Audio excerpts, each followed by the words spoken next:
Okay, so special episode 3853, 3854, and 3855. Gagamit tayo dito ng cards, no, sa mga puno. Ito yung mga espiritu. Ask natin kung ano yung mga maibibigay pa niya information tungkol dito sa mga plano ng ibang tao sa mga viewers natin. 'Di ba? Ito 'yon. Kukuha tayo dito ng tatlo. Una, value. Pangalawa, sweetness.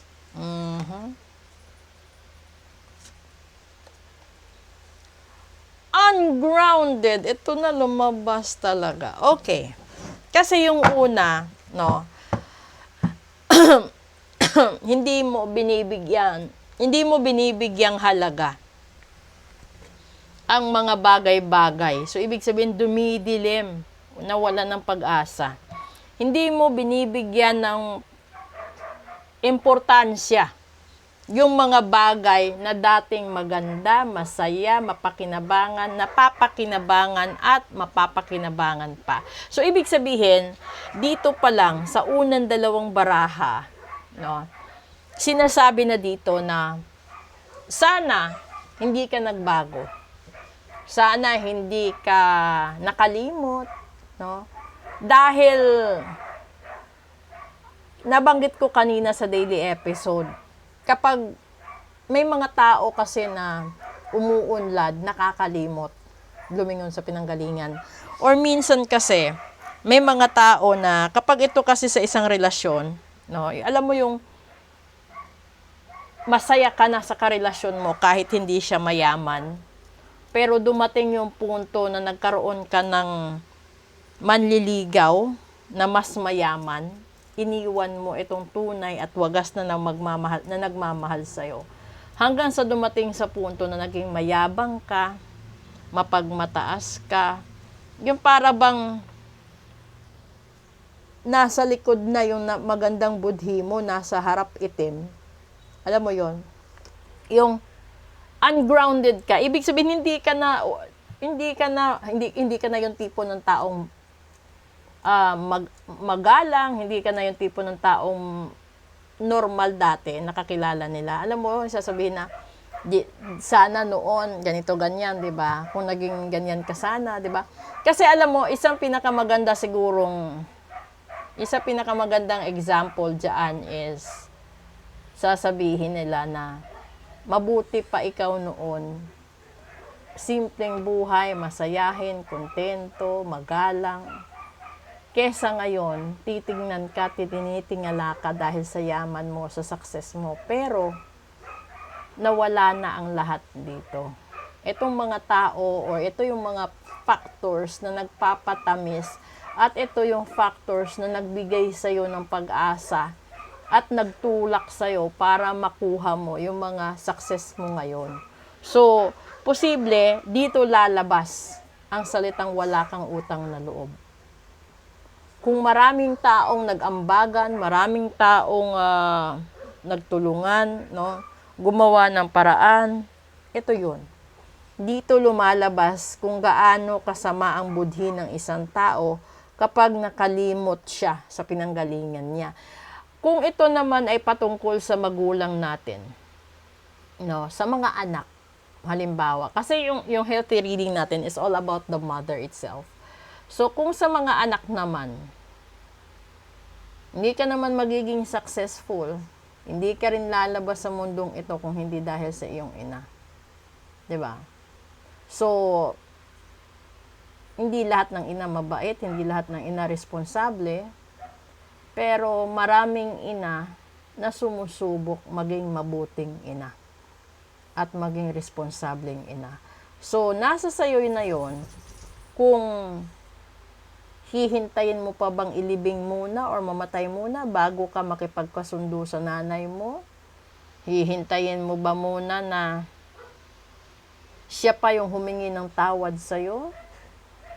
Ano ba? Ano yung mga pag-uugali ng isang anak na nakikipagmatigasan sa magulang? ito yun. No? Ang dami mong sinayang na panahon. Ito yung panahon na sana bigyang halaga mo ang pagsasama na pwede kayong bumuo ng napakagandang memories together. This is the sweetness, not just with the lovers, with the husband and wife, with your siblings, but also with your parents. Dahil kahit gaano kakayaman, wala kang mabibilhan na life extension. Hindi, kahit nga yung mamahaling oxygen, kahit bumili ka pa ng oxygen tank mo, kahit punuin mo pa ng oxygen yung tanke, pag sinabi ng Diyos na wala na talaga. Kahit mag-respirator pa, wala na. 'Di ba? So, ito ay isang napakagandang enlightenment sa lahat ng anak, sa lahat ng apo, sa lahat ng makakapanood nito.